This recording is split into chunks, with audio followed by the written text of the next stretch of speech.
a hands-off approach for many years about it.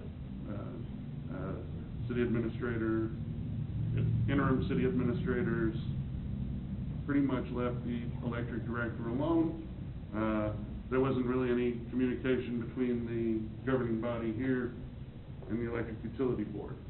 That's changed in the last few years, but it hasn't always been harmonious. But I think that what you're talking about there, Steve, lends itself to a high-performing organization, which we're trying to do across all departments, to include the governing body. So, I'm just saying, if that's the way you want to go, that 2 is obviously preferable to 3 in that respect.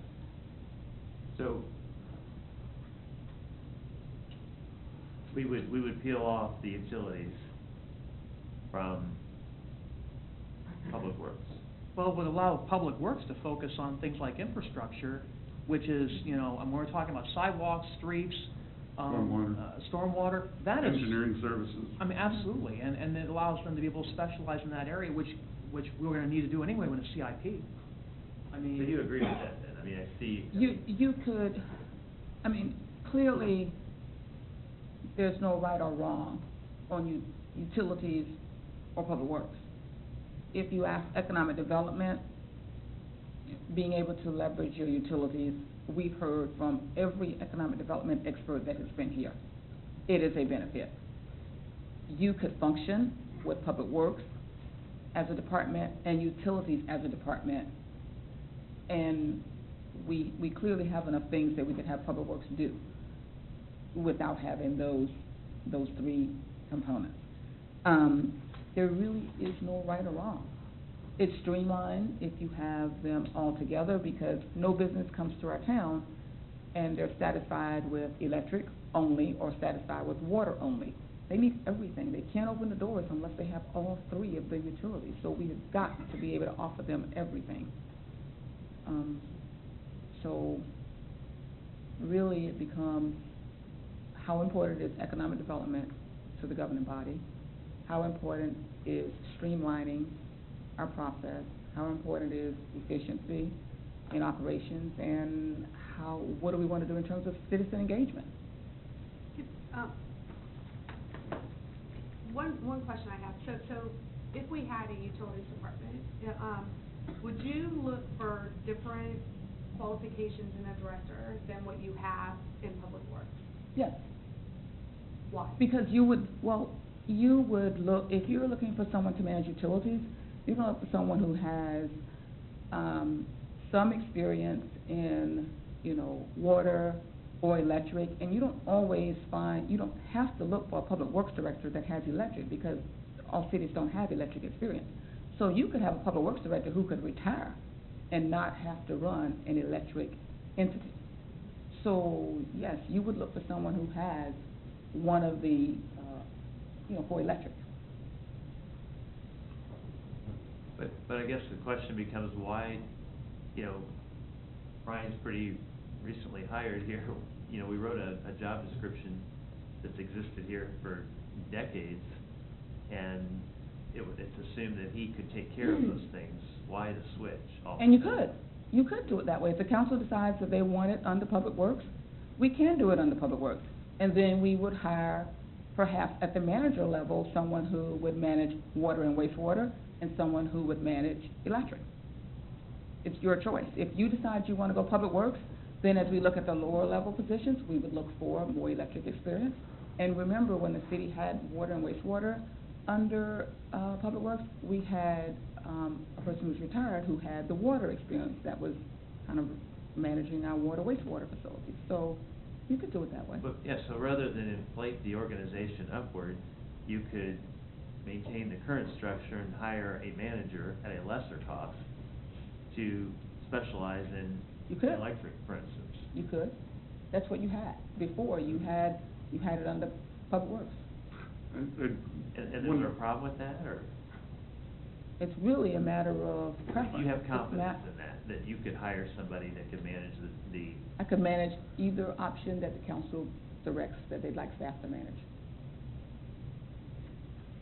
And I do believe she said that there could be some synergies that are created if we have a utility department that would end up with cost savings.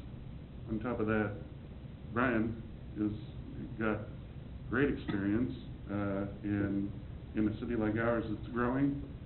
I think, Cheryl, we're confident we could find more for Brian to do if he gets bored. I don't think Brian being bored is No. gonna be an issue here. Now with the CIP coming, I Not with, the request I made for CIP and the request I made for an infrastructure study at 175th and Interstate 35, I don't No, think he's gonna be bored. no. I have confidence. We have some critical needs in the infrastructure right now. This is not something that, if we were to remove the utilities from Public Works, that Brian would have nothing to do, or that he would be underutilized. I don't think that's the case here. I think that really what it comes down to for me is, I don't want to go back to what we had before, which was, you know, an inefficient model. And it was an inefficient model that was causing problems in multiple areas. It had nothing to do, as I said before, it had nothing to do with the council not wanting to do any work. I think it had everything to do with the council seeing a problem with specific utilities and how they were organized, and specifically the electric utility, and not being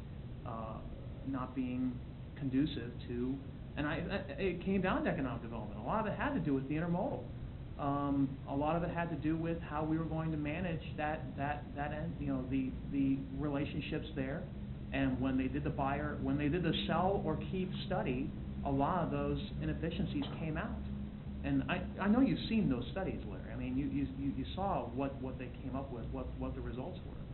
And that's one of the reasons why, and Heath is probably closer to this than I am. I think we know there were some definite systemic issues. And I know that when you spoke on the budget last week, Cheryl, you stated that, you know, we want to run all of our departments like a business. I'm Absolutely. completely in agreement with that. I think that from the standpoint of a high-performance organization, you've got to do that, which means you've got to have metrics, you have to have, you have to have feedback. And I think that, between 2 and 3, I think that we would have more efficiencies than we had back in 2007, 2008. But I will stand, again, and say that if you're going to do 2 or 3, 2 is preferable because of the economic development component. You have to be able to have your utilities in line, in harmony with your strategic vision. And the best way to do that is to have a direct reporting structure that would allow utilities to be able to interface directly with the city administrator. I got a quick, just comment to kind of piggyback on what Steve was saying as far as number 2, something that actually was more along the lines with what Cheryl was talking about. She was mentioning the different things that, if you want this, if you want that, if you want citizen engagement. I don't know about everybody else, although I have a pretty good idea. I think that we want to encourage citizen engagement, that we want to do things like CPACs, and that when opportunities arise for citizens to be an integral part of the process, I would think that we all want to encourage that. But maybe I'm wrong, Tori. No, I would encourage that, yes. Keith? Larry? Well, I mean, they're free to come any night, and I don't see anybody showing up to be engaged in the process. Christie? So, Yes. just because you create a group, that you appoint, it's assumed that you would want to appoint them, or even the governing body. Follow the process. Well, then, yeah, I mean, as long as you make the group and you get to a point, I'm sure you'll find somebody that will say yes. But they're free to come and provide input right now, and nobody's doing it. So I gotta ask, Well, we get a couple of people every council meeting, at least for the last few, Yeah. have public comment, but, about utilities though, huh? I guess not. I wanted to speak a minute, when we talk about how you organize either one of these solutions, and you talk about what the hierarchy or what those, you have to also take in the quality of the applicant that we want to pursue. Is someone going to look at a management position when it possibly should be a director position in another organization? Are they going to come manage for us so they can get their